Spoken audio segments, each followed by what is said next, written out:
Hello, বাইরের ভিউটা দেখো কি সুন্দর। তো এটা হলো 5th মের সকাল। সকালে বাড়ি থেকে আনা বিস্কুট এবং পাউরুটি খেয়ে নিয়েছিলাম। তারপর একটা স্টেশনে গিয়ে ট্রেন দাঁড়িয়েছিল, যেখান থেকে কলাগুলো কিনে নিয়েছিলাম। কলাগুলো কিন্তু দেখতে খুব সুন্দর ছিল, খেতেও ভালোই ছিল।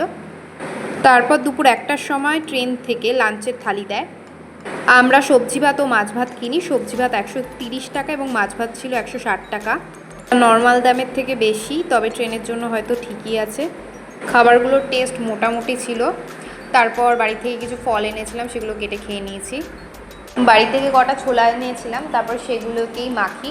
তো এগুলোকে মাখার জন্য আমি আবার আপার বাতে উঠে পড়েছিলাম। তো সেখানে বসে বসে আরামসে শশা কাটছিলাম, ছোলা মাখছিলাম। তারপরে ছোলাগুলোর মধ্যে কিছু কুরকুরি দিয়ে দিই, যাতে টেস্টটা আরও ভালো হয়। তারপর আবার নিচে নেমে যায় বাইরের ভিউ দেখার জন্য। বাইরের ভিউগুলো কিন্তু দেখার মতো ছিল, পাহাড় দেখা যাচ্ছিলো।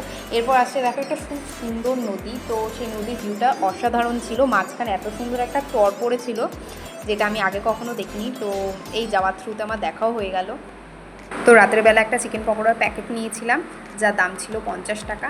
তো খেতে ভালোই ছিল, কিন্তু ওটা সারাদিনে অনেক কিছু খাওয়া হয়ে গিয়েছিলো, তাই রাত্রে তেমন কিছুই খাইনি। তো দেখা হচ্ছে নেক্সট পার্টে। বাই।